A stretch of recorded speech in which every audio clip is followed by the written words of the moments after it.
What's up, guys? Welcome back to the channel. Welcome back to another video. If you're stopping by the channel for the first time, please consider subscribing to my channel. And while you're at it, smash that like button for me. I really would appreciate it. Also, hit that post notification bell so that you're notified every time I upload a new video. Be careful down in the comment section of the videos. A lot of spam, a lot of scammers. I will never ask you to contact me by WhatsApp or Telegram. I also do not invest money for my subscribers, so please be careful. Don't get yourself scammed. If you want up to 12 free stocks, Webull is going to give you up to 12 free stocks when you open a new Webull brokerage account. Put at least $100 in that brokerage account. They're going to give you up to 12 free stocks for just trying out their brokerage app. There's a link down in the description box of the video. Go click on that Webull link. Open up your new Webull account today. Go get that free stock. Go get that free money. Also, I'm going to send you a tutorial video to walk you through how to use the Webull app to make your first trade. All you got to do is DM me on Instagram at RichardFane28 and let me know you've opened that Webull account, and I'm going to send you that free Webull tutorial video. Guys, I want to give you an update on inflation. The July CPI inflation report came out on Thursday. And it was mixed reviews. Let's start with headline inflation. It actually went up year over year. It went from 3% in June's CPI report to 3.2% in July's CPI report. Core inflation actually went down. It went from 4.8% to 4.7%. What's the difference between headline inflation and core inflation?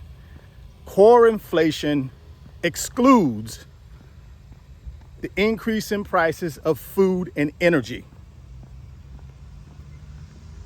So when we think about headline inflation actually slightly going up, core inflation slightly going down, what does that tell us about inflation? I believe it tells us that we're still making great progress to get to our 2% inflation target. Well, at least the Federal Reserve's 2% inflation target. And core inflation is really what the Fed concentrates on. And in their opinion, any win is a win, right? Now, target is 2%. That's the Federal Reserve's inflation target for our economy. So core inflation is well above that. Headline inflation is a little bit closer. But the Fed understands that if they pivot too soon, there's a chance inflation, both headline and core, could reverse itself and go back up. So the Federal Reserve is going to be meeting again in September. And they have a decision to make in September, whether they're going to increase short-term interest rates for the 12th time in 18 months or so. And they got some data that they're going to be looking at in between now and their late September meeting. So you'll still have some more jobs reports that are going to come out. You'll have another CPI report that'll come out along with some more data. But prior to the July CPI report coming out on Thursday, the odds that the Fed was going to raise short-term interest rates in their September meeting was about 15%. 85% that they would not increase short-term interest rates. After the CPI for July came out, the odds changed. The odds dropped down to 10% that the Fed would increase short-term interest rates in their September meeting, and 90% that they wouldn't. So the market doesn't believe the Fed will increase short-term interest rates in September. I believe they will. And the reason I believe they will is because they do not want to prematurely pump the brakes on increasing interest rates until they're absolutely sure that inflation is going to continue to come down. That's my opinion. You guys drop me some comments and let me know what you think the Fed will do in their late September meeting. Will they increase short-term interest rates by 25 basis points? Or will they not increase short-term interest rates? The market believes they won't. Well, guys, we won't see the Fed reduce short-term interest rates in 2023. We may see a pause, right?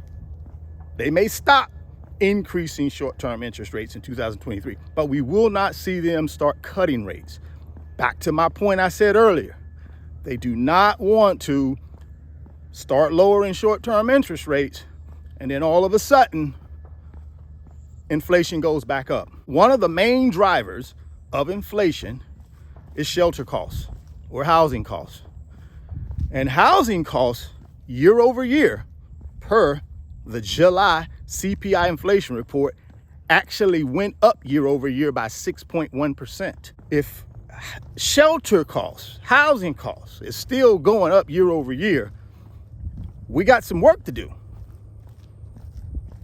And if they mess around and start lowering interest rates too fast, not only shelter costs, but food costs, energy costs,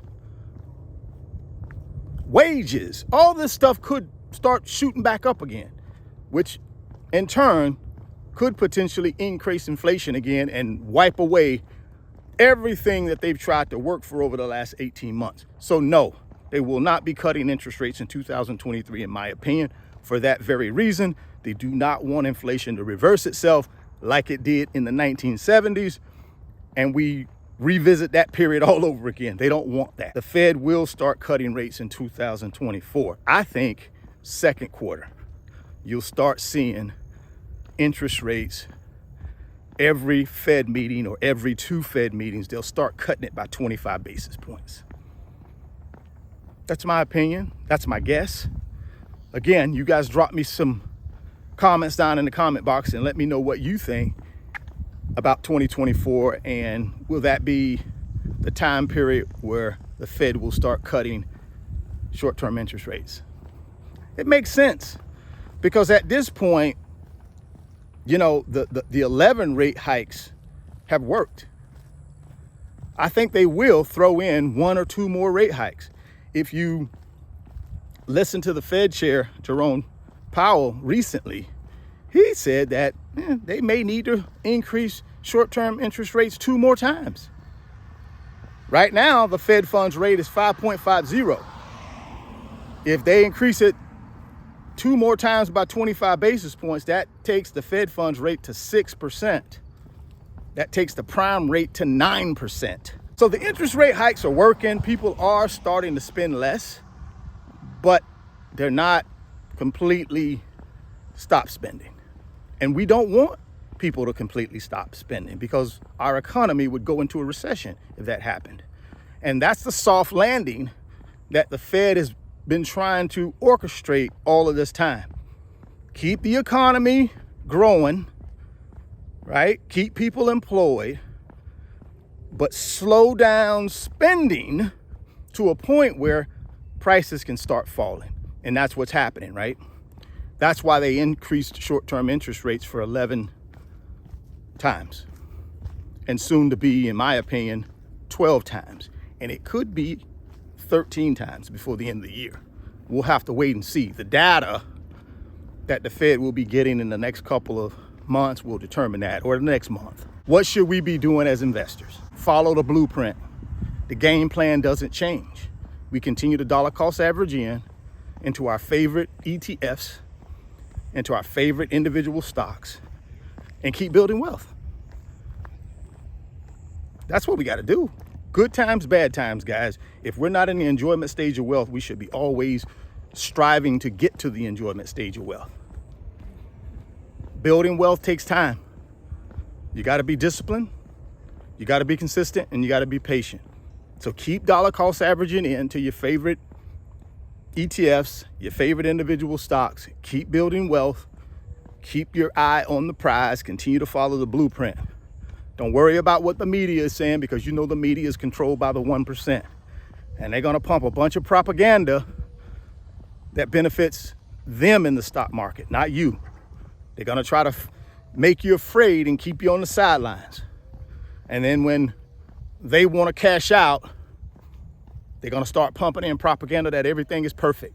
It's time to invest. That's when they're ready to cash out. So just be careful. Continue following the blueprint to do the things that you need to do in order to build your wealth. If you want them 12 free stocks from Webull, click on that link down in the description box. Open up that new Webull account today. Go get that free stock. Go get that free money. If you're stopping by the channel for the first time, please consider subscribing, share the video, smash the like button. Thoughts become things. If you can see it in your mind, you can hold it in your hands. You guys keep chasing your greatness. Never stop believing in yourself. And I'm going to catch you on the next video. Peace.